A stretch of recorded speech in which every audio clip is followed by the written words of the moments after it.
Hey guys, Tad here from Attack of the Killer Podcast with a new Patreon exclusive bonus video for you, the attackers. As always, thanks so much for your support. Thanks for listening to the show. Just thanks for being awesome because you guys are the best. Got something new to show off today. So I told myself I wouldn't be buying these. I've sworn them off, and then I pick up one, I pick up two, and then before you know it, just like that, I start collecting them. So funny thing is, I've been sort of looking out for these, and luckily, one of our fellow attackers, Rod, who's awesome, has been bouncing back and forth with me because he lives in a area with more than one Target, and their Target seems to get more NECA stuff in stock. So we message back and forth, and he's always finding me stuff, and I'm not really finding him stuff, but I'm always on the lookout. And luckily, he found he's been finding some of the Toony Terrors for me. But one I've been looking out for, and I almost ordered online, then I second-guessed myself, whatever, and then I wasn't going to get it, and then finally tonight I was at Target, stopped by there to pick up some groceries, and always check the NECA section, and our NECA section is so random, because I can be there on a Sunday, and there's nothing, and then on a Monday there's like one new thing. It's like, where does this come from? I don't know. I'm starting to wonder if there's an employee that picks stuff up, but I found a new Toony Terrors that I was not necessarily going to pick up, but once I saw it in person, I figured I need to have it.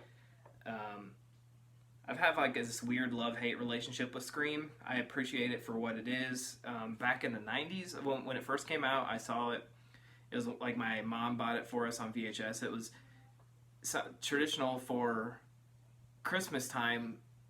We would get, like, me and my two siblings, I have two older siblings, we'd get one VHS tape each Christmas, and it would be a movie that we all had to share. No one owned it, and Scream was one that we got one year, and I liked it, but then when I got more into horror, I sort of hated it because it seemed like such a, I was too cool for it. It was like too mainstream. Now I'm getting back to loving it and appreciating it for what it is, which is like a seminal part of horror history.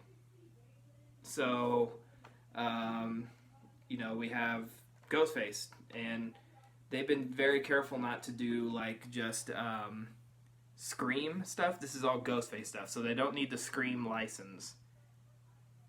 Technically, he's not a Scream action figure. Technically, he's Ghostface, because I think there's a company that actually held the license to the costume before Scream used it, and they can license out the look because there's technically not anything that indicates this is Scream. It doesn't say Scream anywhere on it.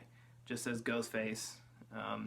They had a couple of them just sitting on the shelf, so I decided to grab one. So like I said, I wasn't really sold on the Toony Terrors, but as soon as I got a few, this is one I really liked because I love that pose. He's so cool. So I'll have to make new videos when I finally meet up with Rod, hopefully in July. I can make it to Crypticon, Kansas City, and that would be great to catch up with Rod and any other attackers that join us and meet up with him and grab those figures. And I know I won't spoil which ones he got me, but they're probably pretty obvious. He found them, and yeah, he's the man. So again, thank you, Rod. But these need to be posed on the shelf. And of course I don't have any kind of clippers or anything, so we'll just see if I can do this by hand and get him out of here. He doesn't have a whole lot. He only has like one twist tie. And I wish I had like scissors or something, because this is going to be tough. This is great bonus content as I look for something to break a zip tie with. Let's see if I can just pull him out of here. I know that the heads come off of this guy really easy. Some are coming off in the package, but yeah. And he comes with a cool stylized knife. So it looks like shading, like a cartoon shading, like almost comic book style. And you can put it in his hand. And let me see. They don't really ever put a picture on there to show like what it's supposed to look like, but I'm thinking about like how you hold a knife. Yeah, it doesn't go in his hand very well right now. I'll have to force it in there a little bit, but these things don't have much for articulation, but he's got the cool boots, and he's got like a running pose, and he holds his knife. It's very simple, but these things are pretty cheap compared to the Ultimate figures. They're only like $12, I think, retail. I've paid $20 for Sam, but I wouldn't pay more than retail for any of the others.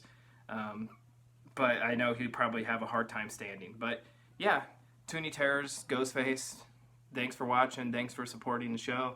Check it out. If you need anything at Target and you're nearby, let me know. I'll take a look. I mean, I know if you're in town, it doesn't really matter. But if you're on the lookout for something, I can always look out for it too. If you're a collector, just let me know. Again, thanks so much for listening, and we'll see you next time on Attack of the Killer Podcast.